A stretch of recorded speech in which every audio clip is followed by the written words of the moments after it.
नहीं जिहा के ताकत आरो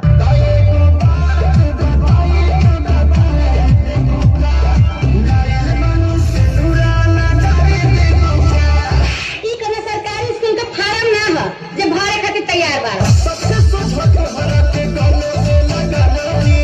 मानो में से नूर भर के बेहरी बनाई मायरे आ फेरू आ गए ए माई कहीं रुक जा के नागमणि लेके जावा पूरी